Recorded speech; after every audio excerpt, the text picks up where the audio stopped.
O ano era 2014, eu era membro assíduo da Igreja Católica, fazia parte de grupo de oração e tudo mais. O tema de 2014 da campanha da fraternidade foi Fraternidade e Tráfico de Pessoas, visando conscientizar as pessoas sobre exploração sexual e trabalho escravo. Eu, naquela época, 2014, a primeira coisa que eu pensei foi, gente, o trabalho escravo acabou muito tempo atrás. Eu vivia numa bolha, né?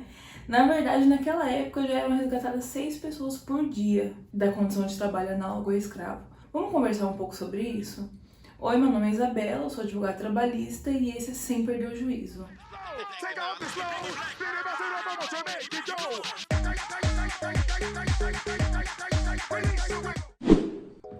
Oi, gente, tudo bom? O cenário tá meio diferente aqui. É porque o que aconteceu? Eu esqueci de gravar a intro pra essa parte 2, porque o vídeo ficou muito longo e acabou tendo que ser dividido entre parte 1 e parte 2. Na parte 1 a gente falou sobre estatísticas do trabalho escravo e tipos de trabalho escravo. Nessa parte 2 a gente vai falar sobre trabalho escravo da mulher, sobre alguns exemplos na justiça de situações de trabalho escravo, e também sobre como você pode ajudar e denunciar esse trabalho escravo caso você saiba de alguém que esteja passando por essa situação. Então já se inscreve no canal e continua no vídeo. A parte mais extensa já foi, a parte mais dificultosa, a parte mais tensa. Não passou tudo, né? Mas é que trabalho escravo é tenso o tempo todo. Mas a parte mais extensa já passou. Agora a gente vai falar sobre o trabalho escravo da mulher, sobre alguns exemplos práticos e sobre como que a gente pode fazer para combater o trabalho escravo, tá? Então já clica no curtir para me incentivar a fazer mais vídeos sobre o ambiente de trabalho, tá? Então vamos lá.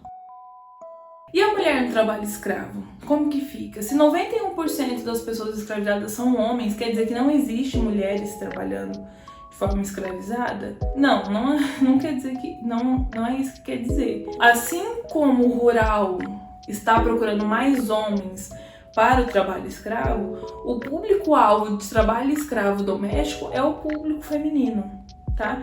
Então essas garotas é o mesmo tipo, só que ao invés de homens são mulheres. São pobres, são negras, são miseráveis, são com pouca educação e saem de casa muito cedo. Às vezes já trabalham como domésticas e aí entram no emprego que as escraviza, ou sai de casa muito cedo e já começa a ser escravizada logo na adolescência. Como que funciona? Nesses casos, o trabalho pode durar por muitos e muitos anos, como a gente tem visto nos últimos tempos. Porque existe essa falácia de amorosidade, porque são pessoas que não conheceram a vida, não conheceram a amorosidade, não conheceram a bondade, conheceram só aquilo no que elas trabalham. Então elas acreditam quando a patroa delas fala que elas são como família, né? Que fala que elas... fulana viu minha filha crescer, ela praticamente é a mãe da minha filha, né? Praticamente da família, praticamente vó. Então a pessoa que está ali vai ter uma síndrome de Estocolmo, vai aderindo àquilo, vai acreditando. Não, eu sou como se fosse da família. Não, é verdade isso. Então essas empregadas que acreditam que estão sendo muito bem tratadas porque elas têm uma residência para morar e têm uma comida para comer, elas acreditam que elas estão muito bem. Por isso que elas oferecem pouca resistência normalmente, tá? A gente pode ver um caso recente de uma mulher que passou 53 anos sendo escravizada. Eu fiz um post sobre ela no meu Instagram, contei um pouco da história dela. Porque é um absurdo, ela ficou todo esse tempo sendo escravizada porque a patroa dela soube como convencê-la a trabalhar para ela. Ou trabalha para mim que eu te dou a sua casinha. O sonho da mulher era ter uma casa própria. O sonho dela era ter a casinha dela. E aí essa mulher, abusando do conhecimento que ela tinha por ser uma doutora médica, falou assim, então eu vou te dar a sua casa. E enquanto isso, nunca foi fornecida a casa. A mulher, inclusive, pegava a aposentadoria que a empregada doméstica recebia e ficou assim durante 53 anos como se fosse da família. O trabalho escravo doméstico é ainda mais difícil a fiscalização. Por quê? Porque, primeiro, a fiscalização só foi permitida em 2015, com a Lei Complementar 150 de 2015, que é a Lei da Empregada Doméstica, que o artigo diz o seguinte, é o artigo 44 dessa Lei Complementar. Mas nesse artigo ele está mudando um outro artigo, que é o da Lei 10.596. Essa lei fala sobre os trabalhos de auditor fiscal do trabalho, auditor fiscal da Receita e um outro tipo de auditor fiscal que eu esqueci. Mas o que ele altera na lei dos auditores fiscais? Que a verificação, o artigo é esse, vou pedir para a Ju colocar aqui. A verificação pelo auditor fiscal do trabalho do cumprimento das normas que regem o trabalho doméstico no âmbito do domicílio do empregador dependerá de agendamento e de entendimento prévio. Aí o parágrafo 3º fala: durante a inspeção, o empregador terá que acompanhar ou alguém da sua família. Ou seja, o que esse monte de palavra quer dizer? Quer dizer que para você fiscalizar um ambiente doméstico, a casa do empregador, você tem que ter autorização dele. Não tem um elemento surpresa. Você não pode chegar lá, bater na porta e pegar tudo do jeito que tá e comprovar que existe um trabalho escravo ali. Vai dar tempo da pessoa arrumar a casa, vai dar tempo da pessoa treinar a empregada para responder o que a pessoa quer que ela responda. E por ter esse acompanhamento durante toda essa vistoria, essa vigilância do empregador ou de alguém da família, é muito improvável que a empregada doméstica consiga falar sobre o que realmente acontece naquela casa. Então, apesar da lei ter trazido um avanço muito grande para todas as empregadas domésticas, existe uma falha nessa questão, porque você não consegue verificar realmente o que está acontecendo naquela residência. Se realmente existe um trabalho doméstico lícito ou se existe um trabalho escravo ali. Por isso que é tão difícil essa fiscalização em ambientes domésticos, apesar de ter mais olhos para essas pessoas do que tem no ambiente rural, a fiscalização é muito difícil, tá? Então, como que é o trabalho das mulheres na escravização? São majoritariamente trabalhos domésticos, que ficam por anos e anos servindo aquela família, tá? Vamos agora para alguns exemplos desse trabalho análogo ao escravo, tá? O primeiro é um recurso especial.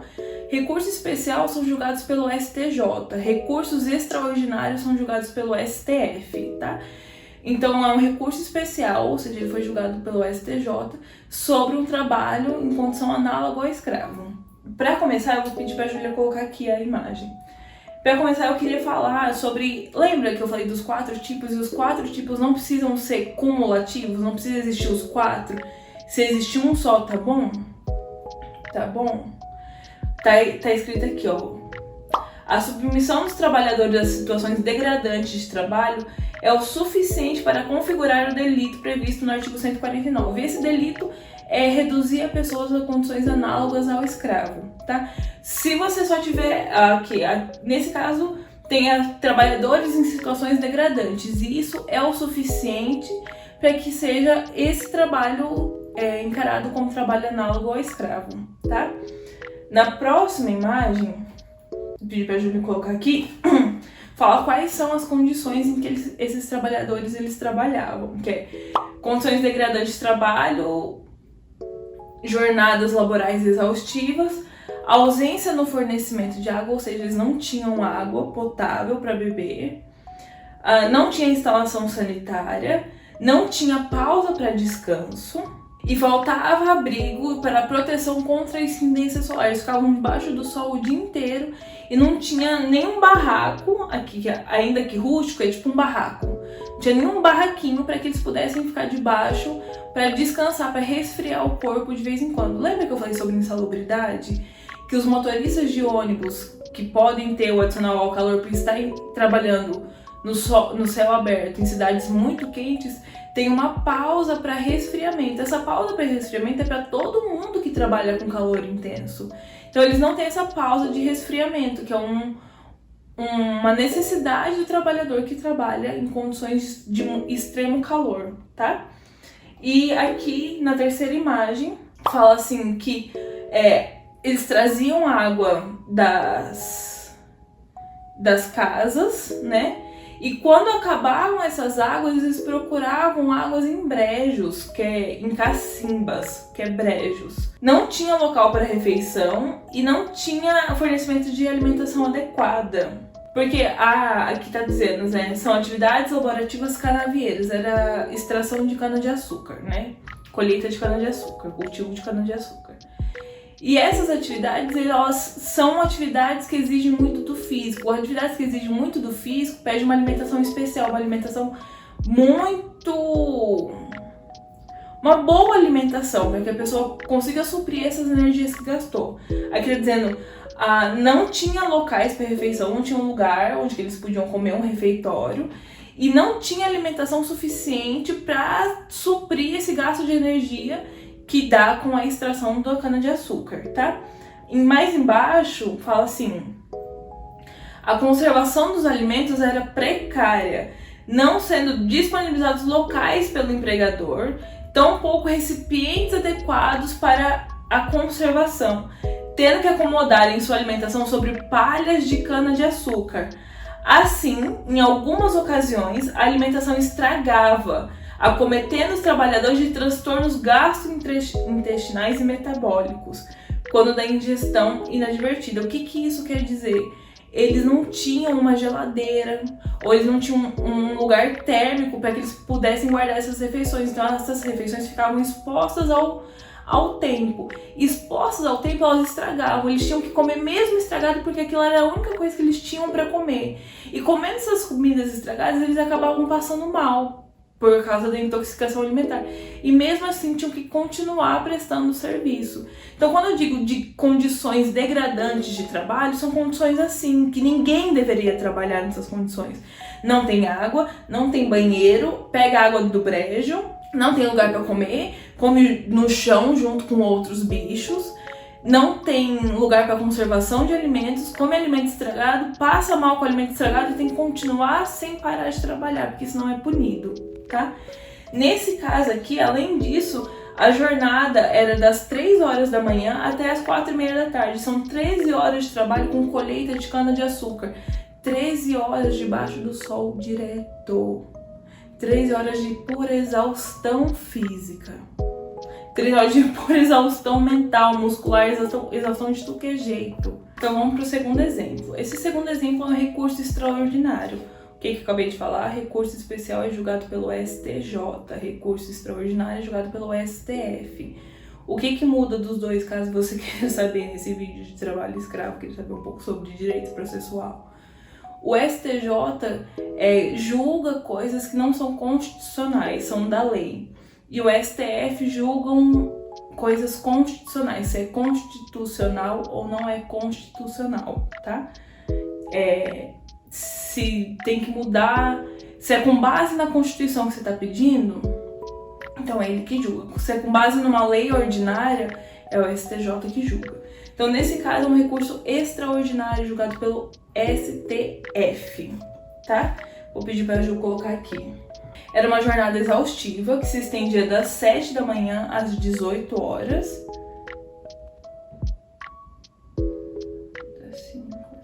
11 horas, né? 11 horas de trabalho. Lembra o que eu disse? Que não é só sobre a jornada de trabalho, é sobre a situação do trabalho. Lembra? Vamos relembrar isso? Então são 11 horas, você pode estar pensando, eu já trabalhei 12 num plantão.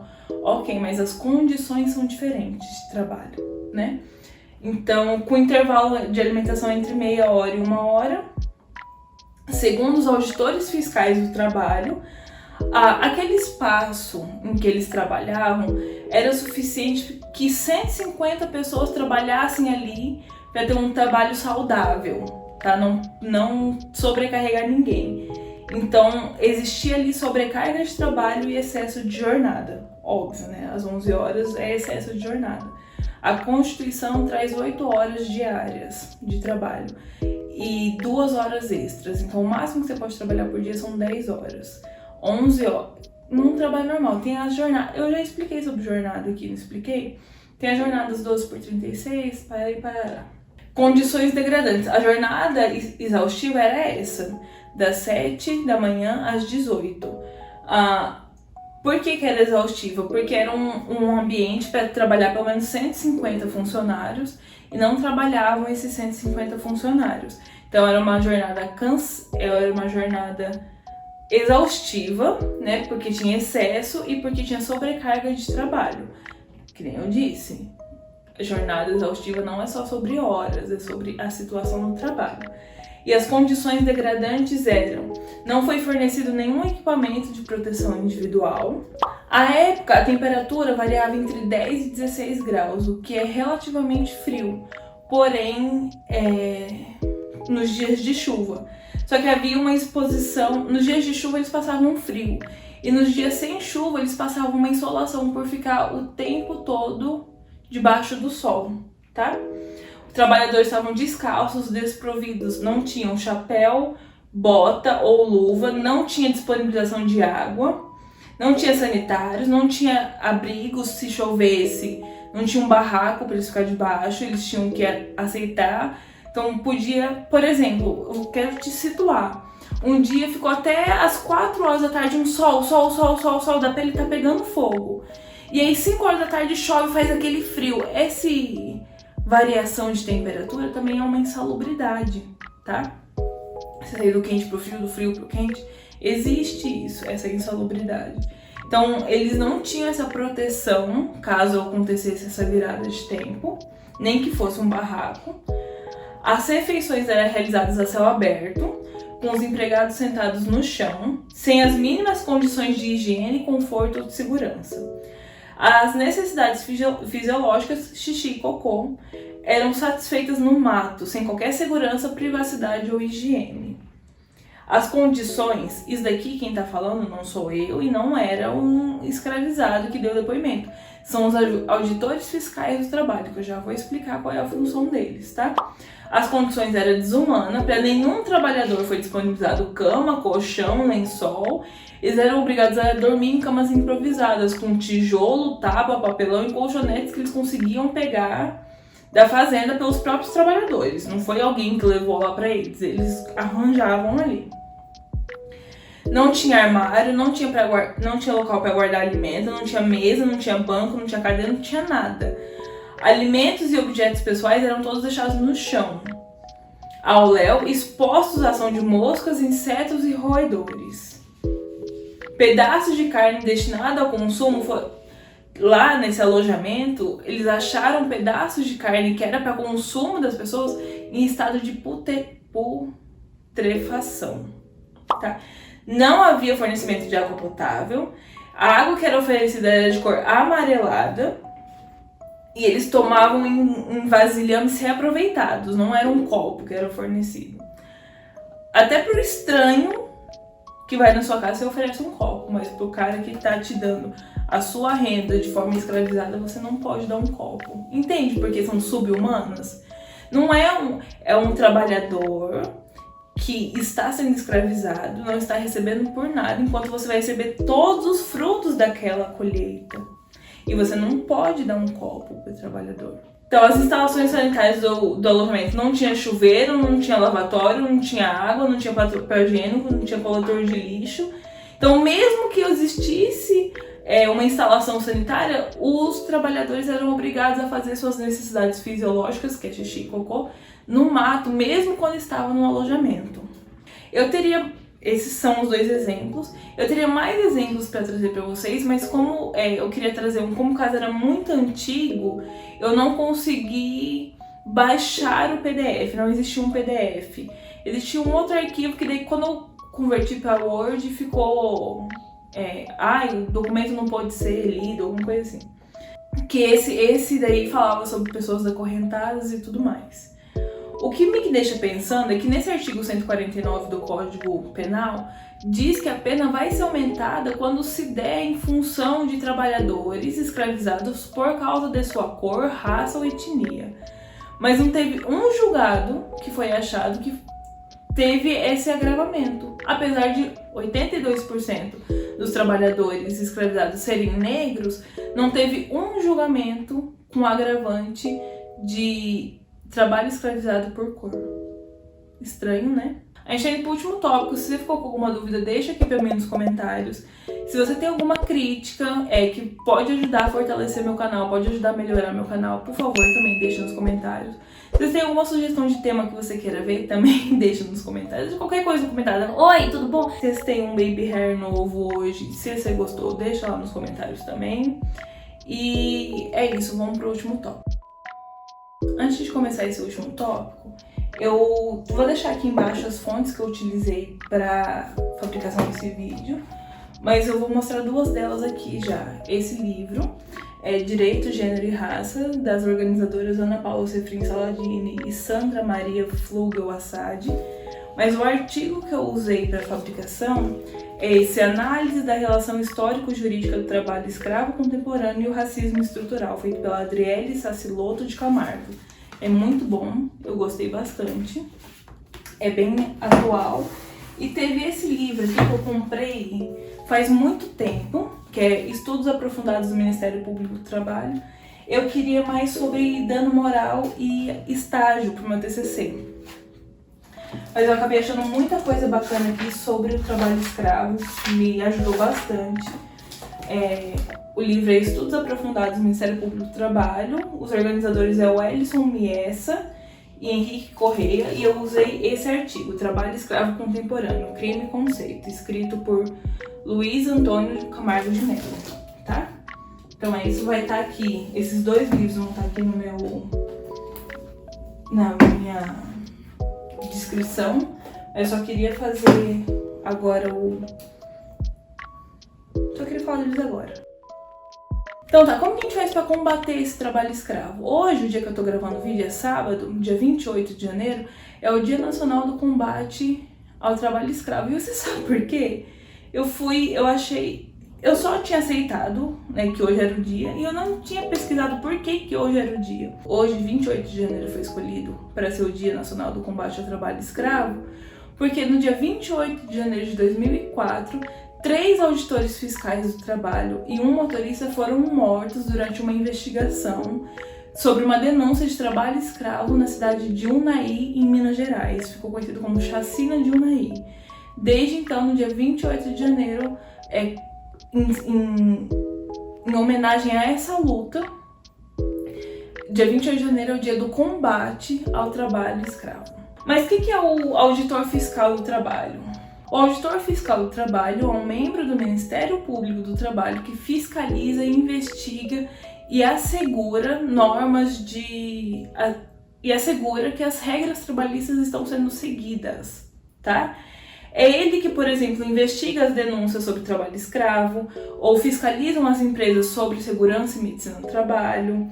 É o Ministério Público do Trabalho que é responsável por atuar essas situações e levar para que o judiciário julgue e condene essas pessoas que não seguem as leis trabalhistas, tanto para o trabalho escravo quanto fora do trabalho escravo. Fraudes trabalhistas, condições degradantes dentro do ambiente industrial do trabalho, tá? Então, mas é óbvio que esses auditores fiscais do trabalho não conseguem fazer o trabalho sozinho. E por 2 motivos. Primeiro, é porque normalmente a gente já viu que esses trabalhos escravos são feitos em áreas rurais. Com a conivência de muita gente sabendo, mas ou não denunciando porque ganha dinheiro com isso, ou denunciando porque tem medo, né, do senhor dos escravos.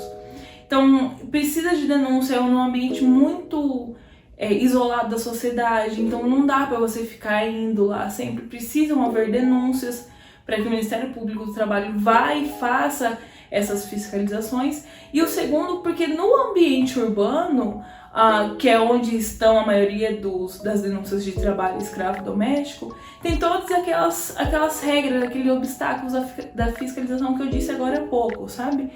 Então eles não conseguem fazer isso sozinhos, eles precisam da denúncia. Então o que a gente pode fazer como cidadão?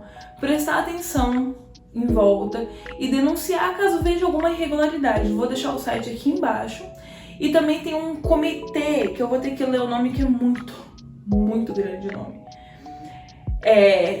Pensando nisso, que são necessárias as denúncias da população, foi criado um Comitê Nacional do Ministério Público de Combate ao Trabalho em Condições Análogas à de Escravo e ao Tráfico de Pessoas, que é o CONATETRAP.